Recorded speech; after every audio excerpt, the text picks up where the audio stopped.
Hi everyone and welcome back to the special edition of PMAC 2025 interview. With me is Mr. Wang Jian. He's the keynote speaker of this year's meeting. He's also the chairman and co-founder of Beijing Genomic Institute. What inspired you to start the BGI group? Well, that time we were in the United States. A bunch of friends of mine, we were doing our postdoc training there. And then when the U.S. government started the Human Genome Project, that was a big impact on us. We thought that would be the future for the medicine, for the health. So probably for us, it's a good chance to join that. So we went back to China to try to convince our government to support this project. We try to push the Chinese to catch up with a Human Genome Project. So it's first of all, we were part of Chinese Academy. So under the Academy, we push this project. So it's not for profit. It's not the company's business. It's a government issue, is public sectors. But there's lots of argument and slow down this whole process. So we had to have a private non-profit organization to carry on this project. Can you tell our audience what was the original purpose of the Human Genome Project? Okay. For many years, we know that we are the human beings. We are different with the monkeys, animals. What's the genome construction? What's the gene looks like? Nobody answered this question. So I think it's 1984 or 85, the U.S. Scientists proposed we should have the standard or reference genome map for the human society. So that's why this whole the U.S. started that. Then the U.S. government turned this project to an international project. So for us, for the big population China, we think we need our own reference and a map. So that's why we raised hands, wants to join the U.S., started the Genome Project. When did this start? In 1990s? Was it well, the U.S. started initiate this project officially is 1990. Right. And we talk about this to bring back to China is right after that. But we took us a couple of years to prepare. So first I went back to China is 1994. And we really started and talk about and started was 1997. Right. If I remember correctly, back then they say it's going to take 10 plus years to be able to map the genome of one human person, correct? Many years and cost quite a lot. Well, the first the scientists proposed that for 30 years to complete the one genome to finish that one. Wow. They proposed one base pair, $1. So the totally got to be 30 years and $30 billion. All right, because it's lots of genome pairs. I mean, the base pairs. Yeah, it's 3 billion. Wow. Okay.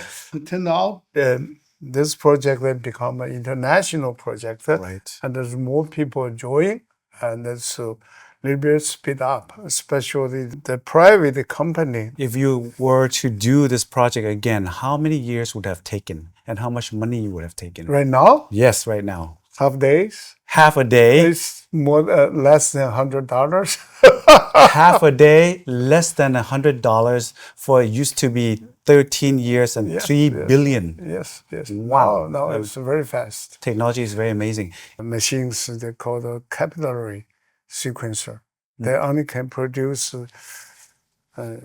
something, thousands base pair and then upgrade to the million. 1 to 2 million, this is the maximum at that time. And then the short read sequence by synthesize technology coming, there was 2006 or 7. And then they will speed up very quickly. We started to make our own machines Now we have the short read sequencer, long read sequencer, even the semiconductor sequencers. So chip-based. Yeah, chip-based. Correct. So we are the only one have the three technology together, and we are the very efficient, effective machines, and so we have the high quality, low cost system for the DNA research and clinical applications. Well, you mentioned many times in your keynote speech that there's something called all omics. Okay. What is that exactly? We have to go back to see this, the whole progress in medicine. The first law for the diagnosis is chemical based. Okay. And that was 100 years ago. Right. And then it's still there, from chemical to biochemical. Okay. And then to the molecular biology. That was 70 years ago. First, James Watson, those guys discovered DNA. the DNA construction, and then they started molecular biology time. Correct. And then comes to the 80s, 90s, the genome comes. So genome called a genomics or genomes. That means omics, genomics means all the gene together. Okay, and as I talked about central dogma, the life information come from the molecular of the DNA, from DNA genome to the RNA, and then to the protein. They call the central dogma. Correct. So for each of the molecular, we call the genomics and transcriptomics and the proteomics, all this omics. So omics means all of them molecular things. So that means include all the central dogmas. Right. So it's so complicated. So we just say, hey, all omics. Right. That means use the ordinary people for easy to understand. For ordinary people, we just made the name to all mixed. Okay, all mixed. All mixed. Okay, but also with the mention of like AI processing, data processing on top of this kind of molecular science, correct? Yes. AI is artificial intelligence, but for the biology things, there's lots of things we haven't discovered yet. So that's why we need the tools, machines, high super low cost to get all this data to the table. We need omics. So we like to say that from the artificial intelligence will switch, upgrade to the biointelligence. That's our goal. Okay. If you want to translate this into something that people can understand, how would you benefit from your omics? Life is so complicated. From the spur from far side, the egg from Mars side, 1 + 1 = 1, and it become a fertilized egg, and then 1 doubled 2, 4, 8, blah blah blah, and become the full individual persons. And then there's lots of molecular changes, but the genome never change. So genome is not changed, so there's lots of genetic disease through genetic pace. Correct. And if we know this information, we know that all the birth defect before the baby born, we know there's going to have something happens. So it's very important to use the genome technology to know the genetic disease. For example, in Thailand, in the southern countries of the world, there's lots of genetic disease, especially for the thalassemia. Correct. And Thailand and Indonesia, Malaysia is a big problem. Now we can early detect to figure out what's the carrier, the positive carrier, what's the possibility for their childhood.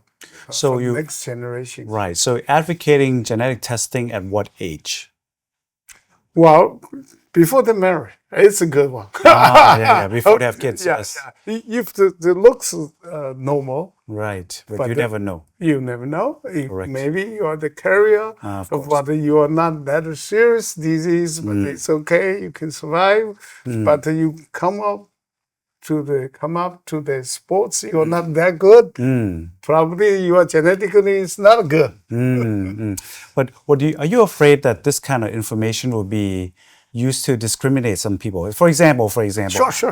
right? Let's say I want to become sports athletic. I want to be a runner. Yeah. But my genetic doesn't ask for, doesn't have a strong muscle or Yes. fast muscle. Yeah. So I can never become a runner. Is that something going to happen? Yes.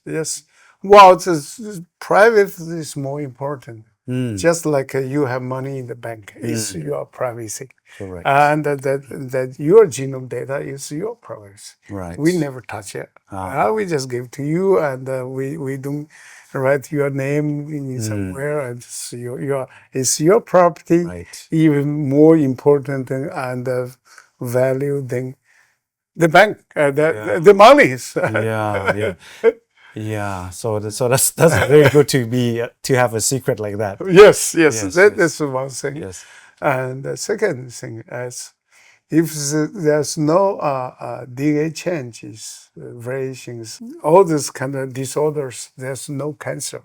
Right. Because the DNA changed. Right. And they were finally they got the cancers. So all this infection disease is the genes from the outside infect you. Correct. Okay. The genetic disease is from your family of your family, or during the development or something. Correct. And the cancer is a gene change. Right. And for the cardiovascular disease, some people, let's say, if we are live the same lifestyle conditions, sometimes I am someone more sensitive to the cardiovascular disease. Someone are not. So there's the lifestyle, metabolics, all of those cancer is more complicated. I was very fascinated by your speech because I'm a cardiologist. Okay. So you mentioned that you have changed your risk factors because you have your genetic information. Yes. Correct? What have you done to yourself, basically? Well, that time I was thinking, can I do the gene editing to myself? I said it's too complicated. Forget about it. You just use the chemical to lower the cholesterol, blood pressure, glucose, to keep lower the blood pressure. So I can reduce the atherosclerosis protocol. Correct. And get my vessels more smoothly. What have you done to your lifestyle? Have you you exercise more, you lose weight, what do you do too? Well, if I eat more, I do more exercise. Okay. If I control my diet, okay. That's fine. I can be lazy life. Yeah. Just check your blood. See the bad things. It's not too high. Right. In your company, you turn off the elevator so that your employee have to walk up and down the stairs. Is that true? Not all of them. Not all of them. Okay. So if you're strong enough, yeah, you can take the flight of stairs. Yes, true. If you're too weak, and you have to do more exercise. But people are lazy. They just push a button, go there. So before 1 month ago, we decided to close most of the elevator, but not for the guests. Okay, not for the real pregnant. Right, and people who need to use it. Yeah, people need to use that, but they have to walk to there. Yeah, and we have a huge building. We have 24 elevators. Oh, okay. We shut down something like 18 or something. Wow, that's nice. You save money and make people stronger. Did your employees complain? Yes, they did. But afterwards, they feel so good. Oh, yeah. feel They're getting stronger. used to it. That's good. People are lazy. Yeah, that's good. I heard that your company actually branched out to do things like genetic mapping of animals like chicken, also some plants and some rice and things like this. Is that correct? We contribute almost more than 60% of the economically important Plants, plants and animals, right. genome to the world. Right. So we are the biggest contribution. Right. Is this kind of things open source, meaning can people Sure. Wonderful. Well, if we did that, it's pay for service for pay, and that data is not belongs to us. The company, they have the final word. If we work for the public sector, we just to make it available for the whole world. And I heard also that in your company, you aim for a couple of things, like no cancer. I mean, at least no cancer that detect later than in the hospital. First, right. That means we are better than hospital. Correct. For the early diagnosis. Correct. What else? But not for treatment. Of course, I understand. I understand. For detection, that means you can detect early. Yes. Right before it manifests into clinical disease, right? Yeah. And what else were your goals for the company? There's no sudden deaths from the cardiovascular disease. Oh, you put me out of job? Yeah. No job for me. That's okay. That's fine. That's good. That's good. That's good. I think everybody wants it. That's right? good. Yes, of course. For the genetic disease, for the lung QT. Right. We check it for free for everyone. Very good. And we have the imaging checkout. Good. To see the atherosclerosis things. Yes. Good. And there's some bad construction that since happens. What's called the 动脉瘤, I don't know the English. Okay. So we make the people do the early diagnosis and prevention and controlling, and lift the hard job for you guys. Right.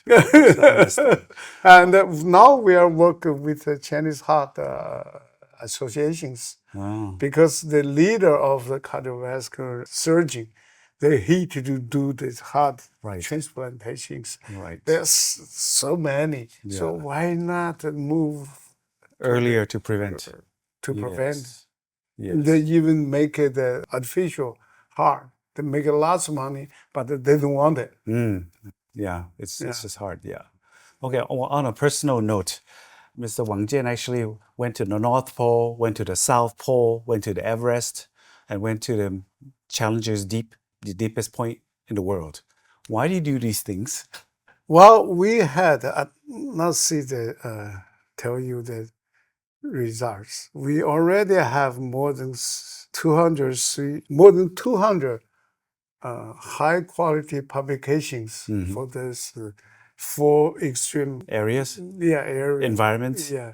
Okay. For the research, we sequenced the penguin, polar bear. Okay. And the serum from the South Pole, of all this kind of things. Oh, so more like a work trip than research trip, rather than just a trip. It's just no, I don't do that. But for me, it's a good excuse to take a trip. Yeah. Otherwise, you cannot leave the job. So we are going to have a special issue in Cell in next couple of months. It's a deep sea discovery. We add 6.9% of new bacteria strains to the database worldwide. Wow. One shot get more, almost 7%. And we found that 24% of new virus for the whole world. So there's lots of discovery. And I took the blood every 1,000 meters high for the high altitude sickness research. Wow. So I'm serious research. Wonderful. It sounds like a very interesting life. That's good. I like it. I think you did well. I think you did very well. Well, thank you so much for being with us today and sharing your life work with us. And I hope to see you again in Thailand soon. Thank you. Thank you. Yeah. Thank you. Wonderful.